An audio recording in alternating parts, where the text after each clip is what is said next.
Hi and welcome to TOEFL's Wednesday Review video series here on YouTube. My name is Leah. Each week we review a student submission for speaking or writing. So if that sounds like something you're interested in, then at the end of this video I'll tell you how you can participate. This week I would like to review a speaking submission. So first of all, thank you to all of the students that participated. Before we listen to our submission, let's take a look at the question that was asked. Talk about an event from the past that you would like to relive. Describe the original event and say why you would like to relive it. So let's go ahead and listen. Before we do, I just want to let you know that today we're going to be talking about natural pauses in speaking.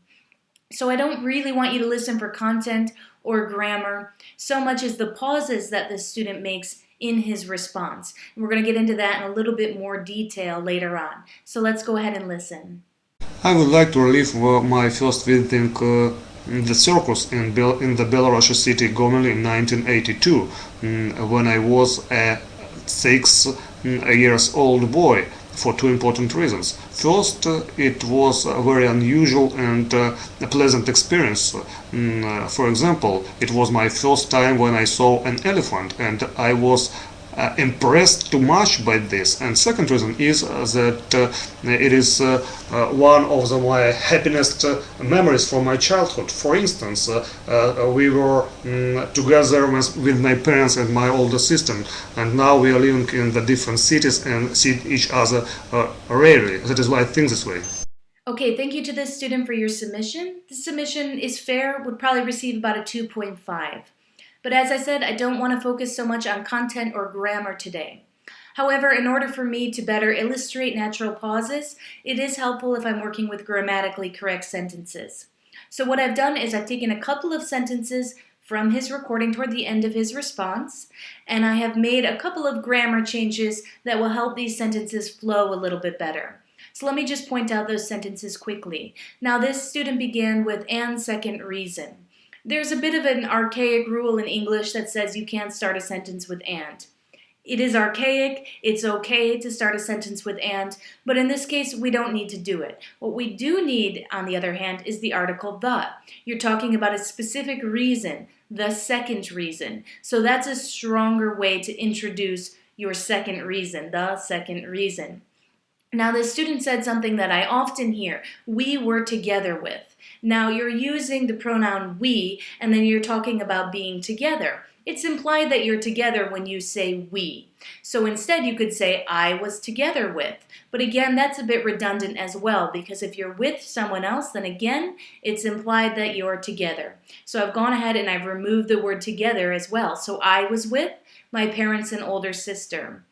Now, I've ended this sentence with sister. Again, this is something that's just going to help with the fluidness of your speaking. If you stop after sister, just as we've said before, speak in simple sentences. There's no reason to string a lot of ideas together. And you'll find that natural pauses and rising and falling intonation is a lot easier. Your speaking flows a lot better when you just speak in simple sentences. So I've started the next sentence with now.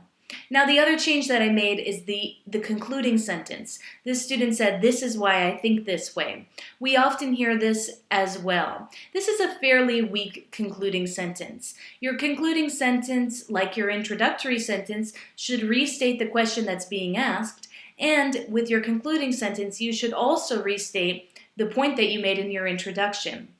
So a much stronger conclusion would be, "This is why I would like to relive my childhood circus experience." So try to avoid saying something simple like "this is why I think this way." It doesn't show a strong mastery of vocabulary. It's a fairly weak sentence, as I said. So I went ahead and just provided a stronger sentence example for you. But now I'd like to get into natural pauses. So what we're going to do is we're going to listen to the pauses that this student makes in his speaking. What I've done is indicate each of his pauses with an asterisk. So I want you to listen to his pauses, and you'll see how they're noted with the asterisk in this passage. So I'm not going to get into too much detail before we listen, but this is what I want you to listen for, just the pauses that he makes in his speaking, and then we'll talk about some of the changes that need to be made. And I was impressed too much by this. And second reason is that it is one of my happiest memories from my childhood. For instance, we were together with my parents and my older sister, and now we are living in the different cities and see each other rarely. That is why I think this way.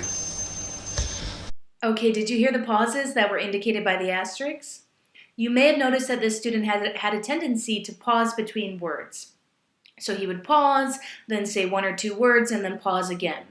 Now, some of this is probably because he was struggling with what to say next, and that may have to do with note-taking or translating, any number of issues that we've covered in other videos. But what I want to focus on today are natural pauses, and there's a few general rules for natural pauses.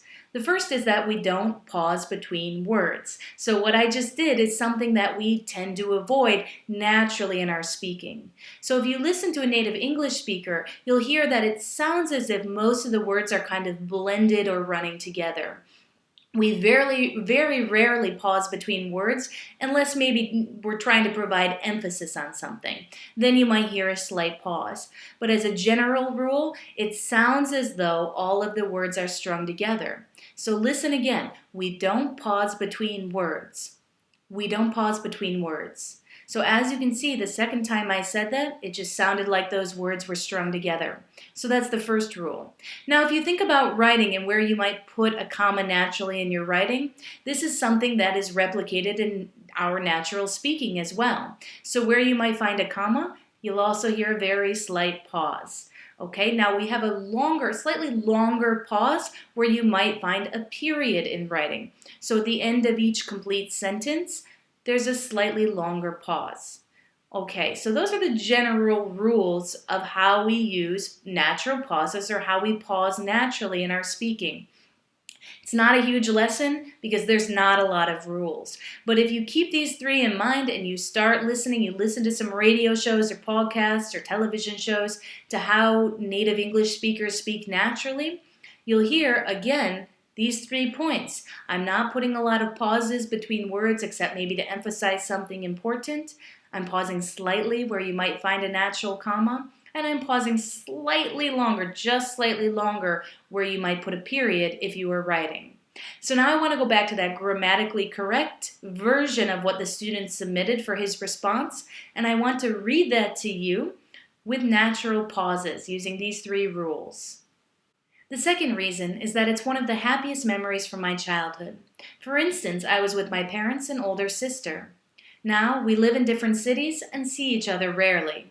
This is why I would like to relive my childhood circus experience. Okay, did you notice how those 3 points I mentioned earlier unfolded naturally in my speaking? So there weren't a lot of pauses between words. Unlike our student submission earlier when he said, and second reason is that it is. So we just want to string those words together. Now, again, a slight pause where you see a comma, a slightly longer, more defined pause where you see a period. So if you're wondering how you can improve the pauses in your speaking, the natural pauses, one exercise that I recommend is that you practice reading out loud. Follow along, find a text and follow along with your finger. Where you see a comma, pause slightly. Where you see a period, give it a slightly longer, more defined pause. And again, be aware of stringing your words together almost as if there were no spaces between them at all. So practicing reading out loud will help you really strengthen the natural pauses in your speaking. Now, if you're having difficulty because of maybe poor note-taking or translating a sentence in your mind, that might be contributing in a different way to some of the gaps or pauses in your speaking or the uhs and ums. But I want you to really continue to work on reading out loud and being aware of the natural pauses and how you use them in your speaking. And continue to work on developing those other skills as well so that you can improve in general. All right, so I hope this lesson helped you today. If you are interested in participating, below this video there's a link to our forum. Each week we post a question for speaking and writing, and we invite students to send in your submissions. Of course, work through them under actual TOEFL conditions. So set the timer, strictly adhere to that. You can post your responses to our forum, and next week we will choose one to review here on YouTube. So thanks again to everyone that participated this week, and we look forward to seeing you next week.